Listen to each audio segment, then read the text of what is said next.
আজ ২১শে ফেব্রুয়ারি। ঐতিহাসিকভাবেই আজকের দিনটি ওপার বাংলার পাশাপাশি এপার বাংলার মানুষের কাছেও অত্যন্ত গুরুত্বপূর্ণ একটি দিন।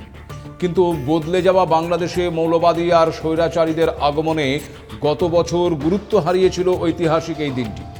এবছরেও একই রকম চক্রান্ত করা হয়েছিল, কিন্তু বাংলাদেশের মানুষের রায়ে চক্রান্তকারীদের পরিকল্পনা ভেস্তে গেল। বাংলাদেশে হাওয়া বদলের পরে ফের একবার মহা সমারোহে পালিত হলো ২১শে ফেব্রুয়ারি।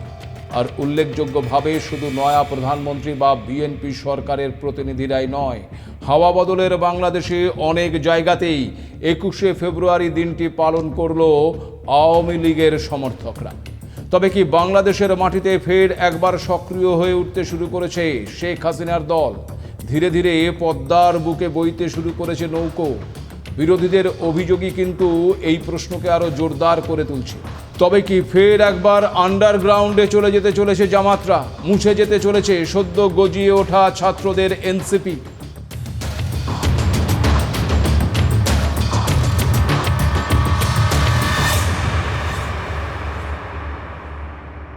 নমস্কার, সবাইকে আন্তর্জাতিক ভাষা দিবসের শুভেচ্ছা। আপনারা দেখতে শুরু করেছেন এডিটরস ডায়েরি।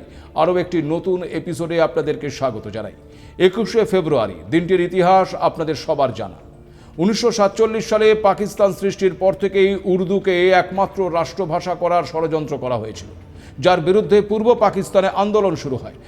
বাংলা ভাষাকে রাষ্ট্রভাষার মর্যাদা দানের দাবিতে ১৯৫২ সালের ২১শে ফেব্রুয়ারি ১৪৪ ধারা ভেঙে ঢাকা বিশ্ববিদ্যালয়ের ছাত্ররা মিছিল বের করে।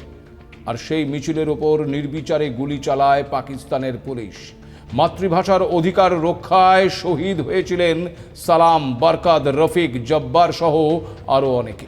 এই আত্মত্যাগকে স্মরণীয় করে রাখতেই ১৯৯৯ সালে ইউনেস্কোর তরফে ২১শে ফেব্রুয়ারিকে আন্তর্জাতিক মাতৃভাষা দিবস হিসেবে স্বীকৃতি দেওয়া হয়।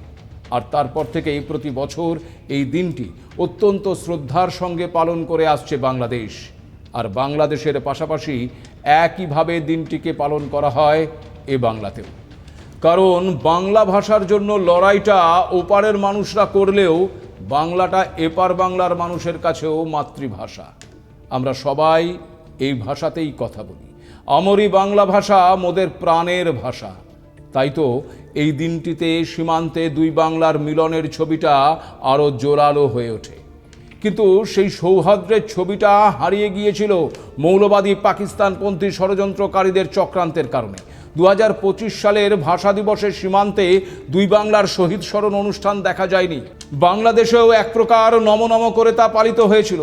এবছরও দিনটিকে মলিন করার চেষ্টাও হয়েছিল, কিন্তু ওই যে একেবারে প্রথমেই বললাম, বাংলাদেশের মানুষের রায়ে কুচক্রীদের সেই চক্রান্ত পুরো ভেস্তে গেছে। ইউনুস আর জামাত এবং এনসিপি মিলে যা চেয়েছিল তা হতে দিল না বাংলাদেশের মানুষ। ঐতিহ্য মেনেই এবার শুক্রবার রাত ঠিক ১২টার পরেই কেন্দ্রীয় শহীদ মিনারে প্রধানমন্ত্রী হিসেবে প্রথমবার শ্রদ্ধা জানালেন জিয়াপুত্র তারেক রহমান। হাজির ছিলেন মন্ত্রিসভার অন্য সদস্যরা এবং বিএনপি নেতারা। এপার বাংলাতেও মহা সমারোহে পালিত হয়েছে দিনটি, যা মূলত ফের একবার দুই বাংলা তথা দুই দেশের মধ্যে সুসম্পর্কের একটা বড় ইঙ্গিত বলেই মনে করা হচ্ছে। আর সবচেয়ে গুরুত্বপূর্ণ হলো যে আওয়ামী লীগকে বাংলাদেশে নিষিদ্ধ করা হয়েছিল, এবার ২১শে ফেব্রুয়ারি বাংলাদেশের বিভিন্ন জায়গায় সেই আওয়ামী লীগের তরফেও পালিত হলো শহীদ দিবস। ঐতিহাসিক দিনটিতে চুপ করে থাকেননি প্রাক্তন প্রধানমন্ত্রী শেখ হাসিনাও। তার তরফেও শহীদ দিবসে বার্তা দেওয়া হয়েছে। তবে কি হাওয়া বদলের বাংলাদেশে ফের একবার ধীরে ধীরে পাল তোলা শুরু করেছে নৌকো? কেন এই প্রশ্নটা জোরালো হচ্ছে তা বলার আগে আপনাদেরকে জানাই যে শুধুমাত্র ইউনুসের আমলেই যে বাংলাদেশের স্বাধীনতাকে খাটো করে দেখার চেষ্টা হয়েছে তা কিন্তু নয়। ইউনুসের ১.৫ বছরের সময়কালে বাংলাদেশে মুক্তিযুদ্ধের ইতিহাস মুছে ফেলার চেষ্টা হয়েছে, তা আপনাদের সবার জানা। কিন্তু শেষ পর্যন্ত তা খুব বেশি সময় ধরে চলতে পারেনি। বলা ভালো, বাংলাদেশের মানুষই তা চলতে দেয়নি। কিন্তু এর আগেও বাংলাদেশের সংবিধান থেকে মুক্তি সংগ্রাম আর মুক্তিযুদ্ধের আদর্শকে ভুলণ্ঠিত করার চেষ্টা হয়েছে। ১৯৭৫ সালে ১৫ই আগস্ট সপরিবারে বঙ্গবন্ধু মুজিবুর রহমানের হত্যার পর জেনারেল জিয়াউর রহমান সামরিক ফরমানের মাধ্যমে সংবিধানের প্রস্তাবনার প্রথম লাইনে থাকা জাতীয় মুক্তির জন্য ঐতিহাসিক সংগ্রামের মাধ্যমে এই শব্দগুলির পরিবর্তে জাতীয় স্বাধীনতার জন্য ঐতিহাসিক যুদ্ধের মাধ্যমে এই শব্দগুলো প্রতিস্থাপন করেছিলেন। অনেকেই মনে করেন যে এর ফলে 1971 সালের মুক্তিযুদ্ধের পূর্বে ভাষা আন্দোলন সহ বাঙালির মুক্তি সংগ্রামের প্রতিটি অবদানের স্বীকৃতি বাতিল করা হয়েছিল। 30 লক্ষ শহীদের রক্তে লেখা সংবিধানকে ক্ষতবিক্ষত করে বাঙালির স্বাধীনতা এবং মুক্তি সংগ্রামের আদর্শগুলো সংবিধান থেকে ভুলণ্ঠিত করা হয়েছিল বলেও অভিযোগ উঠেছিল। এরপর সাংবিধানিকভাবে গোটা বিষয়টিকে আগের অবস্থায় ফিরিয়ে আনতে প্রায় 35 বছর সময় লেগে যায়। কারণ 1996 সালে 21 বছর পর আওয়ামী লীগ ক্ষমতায় আসলেও সংবিধান সংশোধনের জন্য 2/3 সংখ্যাগরিষ্ঠতা না থাকায় আওয়ামী লীগ সে সময় সংবিধান পরিবর্তন করতে পারেনি। তবে এই সময়ে 1999 সালে ইউনেস্কোর তরফে 21শে ফেব্রুয়ারি দিনটি আন্তর্জাতিক মাতৃভাষা দিবস হিসেবে স্বীকৃতি দেওয়া হয়। এরপর 2008 সালে শেখ হাসিনার নেতৃত্বে আওয়ামী লীগ 3/4 সংখ্যাগরিষ্ঠতা নিয়ে সরকার গঠন করার পর পঞ্চদশ সংশোধনীর মাধ্যমে বাঙালির মুক্তি সংগ্রাম এবং স্বাধীনতার আদর্শগুলো সংবিধানে পুনর্স্থাপন করা হয়। তবে 2001-এ বাংলাদেশে ফের একবার বিএনপি ক্ষমতায় এসেছিল, প্রধানমন্ত্রী হয়েছিলেন খালেদা জিয়া। তবে সেই সময় কিন্তু শ্রদ্ধার সাথেই বাংলাদেশে শহীদ দিবস উদযাপন করা হয়েছে। জিয়াউর রহমানের সাংবিধানিক পরিবর্তনটুকু বাদ দিলে বিএনপি কিন্তু কখনোই শহীদ দিবস বা শহীদদের অবজ্ঞা করেনি। ইউনূসের মতন বাংলাদেশের স্বাধীনতার ইতিহাসকে মুছে ফেলার চেষ্টা করেননি। কারণ জিয়াউর রহমান নিজেও একজন মুক্তিযোদ্ধাই ছিলেন। 1971 সালের 25শে মার্চ পাকিস্তান সামরিক বাহিনী বাঙালি জনগণের ওপর আক্রমণ করার পর তিনি তার পাকিস্তানি অধিনায়ককে বন্দি করে বিদ্রোহ করেন এবং সশস্ত্র প্রতিরোধ গড়ে তুলেছিলেন। মুক্তিযুদ্ধে বীরত্বের জন্য বাংলাদেশ সরকার তাকে বীর উত্তম উপাধিতে ভূষিতও করেছিল। ফলে জিয়াউরের যে অবস্থান ছিল তা ছিল রাজনৈতিক অবস্থান, বাংলাদেশ বিরোধী নয়। কিন্তু অন্তর্বর্তীকালীন সরকারের যে পুরোপুরি বাংলাদেশের স্বাধীনতাকে অস্বীকার করেছিল, বাংলাদেশের মুক্তিযোদ্ধাদের থেকে বাংলাদেশে অরাজকতা সৃষ্টিকারী স্বঘোষিত বিপ্লবীরাই তাদের কাছে শহীদদের আখ্যা পেয়েছিল, তা কিন্তু পরিষ্কার। আর এখন যখন বাংলাদেশের মানুষের রায়ে খড়কুটোর মতন উড়ে গেছে জামাত আর ওই ছাত্র নেতারা, তখন আবার বিএনপিকে হুঁশিয়ারি দিচ্ছে তারা। বিএনপির জয়ের পর বাংলাদেশে গণতন্ত্র ফিরে আসাটা তারা কি সহ্য করতে পারছে না? নতুন কোনো চক্রান্তের ছক কষছে ইউনূসের দলবল। বাংলাদেশের বুকে একের পর এক বন্ধ হয়ে থাকা আওয়ামী লীগের অফিস খোলায় কি ঘুম উড়ে গেছে নাহিদ হাসনাতদের? তাই কি নতুন করে অশান্তি সৃষ্টির হুমকি দিচ্ছে তারা? বাংলাদেশের মানুষের রায়ে বিপুল ভোটে জিতেছে বিএনপি, প্রধানমন্ত্রী হয়েছেন তারেক রহমান। আগেই আপনাদের জানিয়েছিলাম যে বিএনপি বা তারেক রহমান কিন্তু মোহাম্মদ ইউনূসের মতন বোকা নন। ইউনূস বাংলাদেশটাকে কোথায় নামিয়ে এনেছে তা আপনাদের আগের একটি এপিসোডে বলেছিলাম। আর সেখান থেকে যদি বাংলাদেশকে ফের একবার ঘুরে দাঁড়াতে হয়, তবে সবচেয়ে যে দেশটির সাহায্য বা সহযোগিতা প্রয়োজন তার নাম হলো ভারত। এটাও ঠিক যে ভারতও তারেক রহমানের সঙ্গে সুসম্পর্ক বজায় রেখেই কাজ করতে বার্তা দিয়েছে। ইতিমধ্যেই কিন্তু যার সুফল লক্ষ্য করা যাচ্ছে। নতুন সরকার শপথ গ্রহণের পরেই ভারতের সঙ্গে সুসম্পর্ক গড়ে তোলার কাজ কিন্তু ইতিমধ্যেই শুরু করে দিয়েছে। প্রথমেই গত মঙ্গলবার মন্ত্রী হিসেবে শপথ নেওয়ার পরেই ভারতের ডেপুটি হাই কমিশনারের সঙ্গে সৌজন্য সাক্ষাৎ সেরেছেন বাংলাদেশের নয়া ক্রীড়া প্রতিমন্ত্রী আমিনুল হক। টি-20 বিশ্বকাপ হোক কিংবা অন্য ক্ষেত্র, ভারতের সঙ্গে যে বাংলাদেশ বন্ধুত্বপূর্ণ সম্পর্ক বজায় রাখতে চায় সেই বার্তাই দিয়েছেন আমিনুল। পাশাপাশি ইউনূসের গোয়ার্তুমির কারণে যে বাংলাদেশ টি-20 বিশ্বকাপে খেলতে পারেনি, পরোক্ষে সে কথাও স্বীকার করে নিয়েছেন বাংলাদেশের নতুন ক্রীড়া প্রতিমন্ত্রী। তিনি পরিষ্কার জানিয়ে দিয়েছেন, ঠিক মতন আলোচনা করলে এই সমস্যার সমাধান হতো এবং লিটন দাসরা টি-20 বিশ্বকাপ খেলতে পারত। যেই বোর্ডের আমলে এই ঘটনা ঘটেছে, আমিনুল হক সেই বোর্ডের কর্মকর্তাদের বিরুদ্ধেও কিন্তু প্রশ্ন তুলেছেন। স্বাভাবিকভাবেই সে কারণে বাংলাদেশ ক্রিকেট বোর্ডের সভাপতি আমিনুল ইসলাম বুলবুল সহ মোহাম্মদ ইউনূসের নেতৃত্বাধীন বাংলাদেশের অন্তর্বর্তীকালীন সরকারের আশীর্বাদে যারা ওই বোর্ডে ক্ষমতায় দখল করেছিল, তাদের ভবিষ্যৎ কিন্তু এখন প্রশ্নের মুখে। যে কোনো সময় তাদের ছেঁটে ফেলে দেওয়া হতে পারে। অন্যদিকে বাংলাদেশের নয়া সরকারের দিকে সহযোগিতার হাত বাড়াতে শুরু করেছে ভারতও। বাংলাদেশে সব রকম ভিসা পরিষেবা চালু করতে চলেছে ভারত। হাসিনা বাংলাদেশ ছাড়ার পর থেকেই বাংলাদেশিদের জন্য শুধুমাত্র মেডিকেল এবং ডাবল এন্ট্রি ভিসা চালু ছিল, বাকি অন্য সমস্ত কিছু বন্ধ করে দিয়েছিল ভারত। কিন্তু এবার সিলেটে ভারতের কনসুলার কর্মকর্তা অনিরুদ্ধ দাস জানিয়েছেন, সম্পূর্ণভাবে সব ধরনের ভিসা পরিষেবা চালু করার জন্য প্রয়োজনীয় পদক্ষেপ করা হচ্ছে। অর্থাৎ বাংলাদেশিদের জন্য ধীরে ধীরে ভ্রমণ ভিসা সহ অন্যান্য শ্রেণীর ভিসা পুনরায় চালু করার সিদ্ধান্ত নেওয়া হচ্ছে। বুঝতেই পারছেন, ফের একবার স্বাভাবিক ছন্দে ফিরছে প্রতিবেশী দুটি দেশ।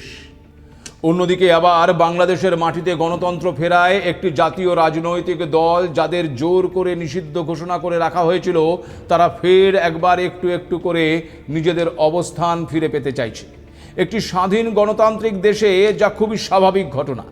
জামাতদের মতন মৌলবাদী পাকিস্তানপন্থী দল যদি বাংলাদেশের বিরোধী দল হতে পারে, সেখানে বাংলাদেশের স্বাধীনতার জন্য যাদের অবদান সবচেয়ে বেশি, সেই আওয়ামী লীগকে কেন নিষিদ্ধ করা হবে? পুরোটাই যে ইউনূস এবং তার দলবলের গায়ের জোরে ঘটিয়েছিল, তা বাংলাদেশের মানুষ কিন্তু খুব ভালো করেই বুঝতে পেরে গেছে।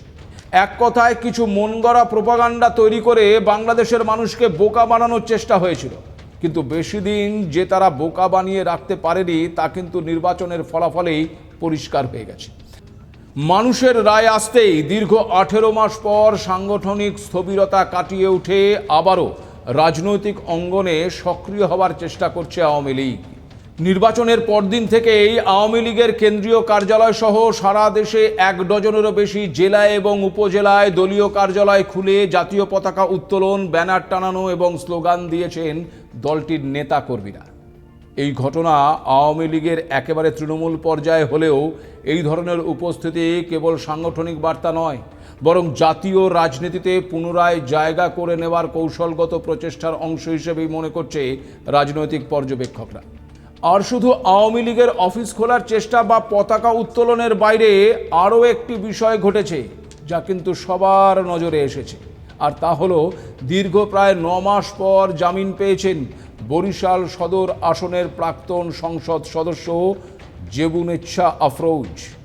একই সঙ্গে জামিন দেওয়া হয়েছে নিষিদ্ধ ছাত্রলীগের বরিশাল মহানগর প্রাক্তন সভাপতি এবং সদর উপজেলা পরিষদের প্রাক্তন ভাইস চেয়ারম্যান জসিম উদ্দিন সহ আরও 2 জনকে।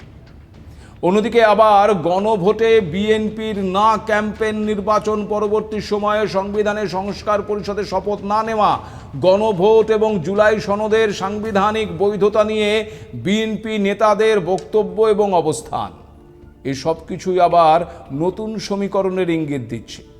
স্বাধীনতা বিরোধী শক্তি জামাতের উত্থান ঠেকাতে বিএনপি এবং আওয়ামী লীগ 2 দলের নেতাকর্মীদের মধ্যে ঘনিষ্ঠতা বাড়ছে বলেও মনে করছেন অনেকে, যার ফলে এখন গাত্রদাহ হওয়া শুরু করেছে স্বঘোষিত বিপ্লবী ছাত্র নেতাদের। তারা তো রীতিমতো সরাসরি বিএনপির বিরুদ্ধে হুঁশিয়ারি দেওয়া শুরু করেছে। এনসিপির আহ্বায়ক নাহিদ ইসলাম পরিষ্কার বলেছেন, বিএনপির কাছ থেকে গ্রিন সিগন্যাল না পেলে আওয়ামী লীগ কখনোই অফিস খোলার সুযোগ বা সাহস পেত না। বাংলাদেশের নির্বাচনে ভারত, আওয়ামী লীগ এবং বিএনপির মধ্যে এক ধরনের যোগসাজশ হয়েছে বলেও অভিযোগ করেছেন নাহিদ ইসলাম। ভাবুন কি অবস্থা! কিছুদিন আগেই যারা নিজেদেরকে বাংলাদেশের ভাগ্য বিধাতা বলে মনে করত, যারা নির্ধারণ করে দিত কে কি বলবে, কে কি করবে, যাদের কথা না শুনলে নেমে আসতো গণপিটুনি, সেই মব সংস্কৃতির প্রবর্তকদের এখন কি অবস্থা? হেরে গিয়ে রীতিমতো প্রলাপ বকা শুরু করেছে। আসলে তাদের রাতের ঘুমটা উড়ে গেছে, কারণ তারা গত 1.5 বছরে যা যা করেছে তা কিন্তু এবার তাদের সঙ্গে ঘটতে পারে। এই নাহিদ হাসনাতদের জেলে যেতে হতে পারে, কারণ গত 18 মাস জুড়ে যে দুর্নীতি তারা করেছে তার হিসেব যদি এবার বিএনপি সরকার নিতে শুরু করে, তবে তাদের যে বিপাকে পড়তে হবে তা বলাই যায়। অন্যদিকে রয়েছে রাজনৈতিক সমীকরণ। আওয়ামী লীগের সঙ্গে লড়াই করার জন্য একসময় জামাতদের নিজেদের জোটে টেনে নিয়েছিল বিএনপি, কিন্তু এবার সেই জামাত পৃথকভাবে লড়াই করে বিরোধী দল হয়ে উঠেছে। সরকার গঠনের পর বিএনপির একটি অংশ মনে করছে ইসলামী দলগুলোর উত্থান, বিশেষ করে বাংলাদেশে জামাতে ইসলামীকে মোকাবেলা করতে হলে আওয়ামী লীগকে পুরোপুরি রাজনৈতিক মাঠের বাইরে ঠেলে দেওয়াটা কৌশলগতভাবে সুবিধাজনক নাও হতে পারে। আর সেই অবস্থান থেকে বিএনপি হাইকমান্ডকে নির্বাচনের আগে থেকেই আওয়ামী লীগের প্রশ্নে তুলনামূলক কৌশলী ও নমনীয় অবস্থান নিয়ে আসতে দেখা গেছে বলেই মনে করছেন রাজনৈতিক বিশ্লেষকরা। বিশেষ করে জুলাই সনদ এবং সংস্কার ইস্যুতে বাংলাদেশের দুই প্রধান দলের অবস্থান প্রায় একই বিন্দুতে এসে ঠেকেছে বলেই মনে করা হচ্ছে। আওয়ামী লীগ অনেক আগে থেকেই জুলাই সনদে আপত্তি জানিয়ে আসছিল। জুলাই সনদ কার্যকর হলে তাদের সাংগঠনিক এবং রাজনৈতিক অবস্থান আরও দুর্বল হতে পারে বলে আশঙ্কা প্রকাশ করে আসছিল হাসিনার দল। এবার বিপুল ভোটে জিতে বিএনপির তরফে সংবিধান সংস্কার পরিষদে শপথ না নেওয়ার ঘটনা জুলাই সনদের বাস্তবায়ন নিয়ে প্রশ্ন তুলে দিয়েছে। আর এই ইস্যুতে বিএনপি এবং আওয়ামী লীগের মধ্যে নীরব সমঝোতার একটি ক্ষেত্র তৈরি হয়েছে, এমন ধারণাও কিন্তু রাজনীতির আঙিনায় জোরালো হচ্ছে। সব মিলিয়ে এখন স্বঘোষিত বিপ্লবী ছাত্র নেতারা উল্টো প্যাঁচে পড়েছে। রাস্তায় নেমে রীতিমতো বিএনপির বিরুদ্ধে হুঁশিয়ারি দিচ্ছেন। জামাত এখনও সেভাবে পথে না নামলেও তলে তলে তারাও নতুন চক্রান্ত করতে পারে এমন সম্ভাবনা কিন্তু উড়িয়ে দেওয়া যাচ্ছে না। ফলে বাংলাদেশি বিরোধীদের বিষ দাঁত ভেঙে দিতে তারেক রহমানকে কিছুটা সাবধানী হয়েই পা ফেলতে হবে, এটা কিন্তু বলাই যায়। আজ এ পর্যন্তই। নমস্কার।